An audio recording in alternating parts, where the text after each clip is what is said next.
I was pretty stoked when Apple announced the all-new iPad Air on stage because I didn't expect them to bring back the 2018 iPad Pro design and reintroduce it as the all-new iPad Air with a slew of color options to choose from.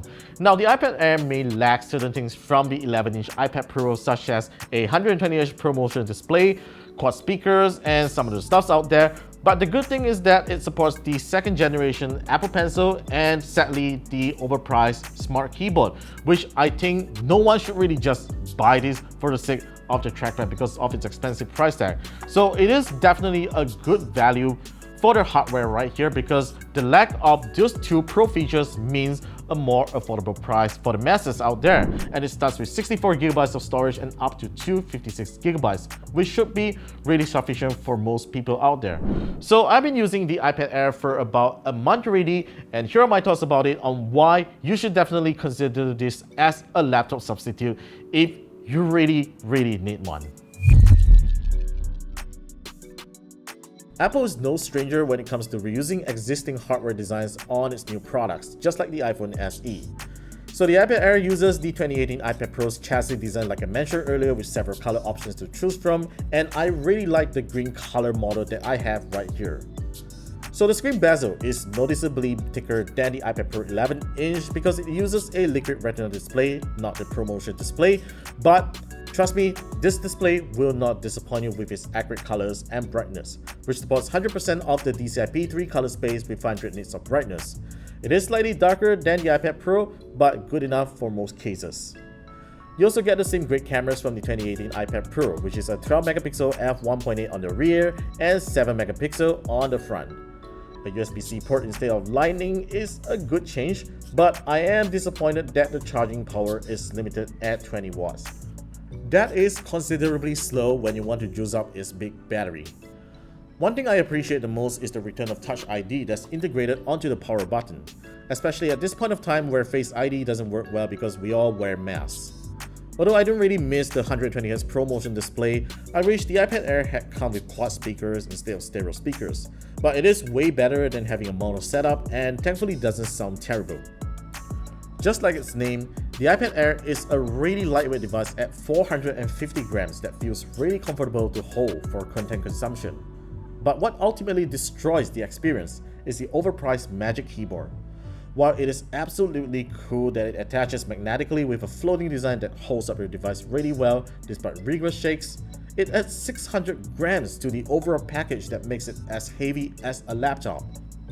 Also, there's no way to flip the keyboard to the back of the device like a folio case, which you have to invest a separate case to do just that.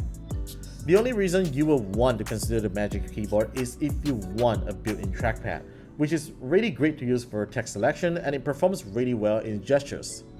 iPadOS sadly still isn't a trackpad or mouse-friendly operating system, and I end up using the touchscreen most of the time to get around faster. Speaking of the trackpad, not every app supports multiple selection or drag and drop. Two good examples are Microsoft OneNote and Google Sheets. I can't make a selection on my paragraphs and select multiple cells respectively. Though such inconsistencies are usually caused by the app developer, it shows how Apple hasn't put in effort in urging them to support the trackpad's full potential, which is why the Magic Keyboard isn't really worth investing. I recommend the Smart Keyboard Folio case, and if you really need a pointing device, just get a Bluetooth mouse, which will work fine as well. iPadOS has definitely come a long way since iOS 11 to make the iPad work more like a computer. While I do appreciate some subtle improvements such as the simpler Spotlight search bar and the more refined widgets, I was however hoping the Springboard to be more customizable like iOS 14, because it just doesn't make sense to go all the way back to the first page to access my widgets or even pull down the notification shade to access them. For Apple Pencil users, the Scribble feature is actually pretty cool if you do a lot of note-taking and want to convert them into text later in other apps. I am particularly impressed that I can write in different languages on the fly without the need to tap a switch button. Ultimately, the iPad Air is a really decent laptop substitute if your workflow mainly involves around the web and documents. It has a good 10-hour battery life, a great pair of cameras that does well in video conferencing, and that's really important these days, and finally performance that many laptops could not offer for the same price that you're paying. So The only problem that I have with the iPad Air, seriously, is just iPadOS, which is really limiting its potential out there. It has a great performance, I have to say, but really iPadOS limits multitasking in so many ways, and some apps are just inconsistent in terms of its experience.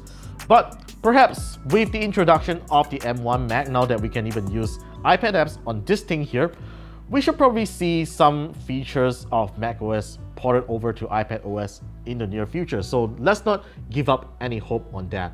So that's pretty much about my review of the iPad Air after using it for a month. Do let me know your thoughts in the comment section down below, and be sure to subscribe to KLGadgetTV for more videos coming right up, and I will see you in our next video.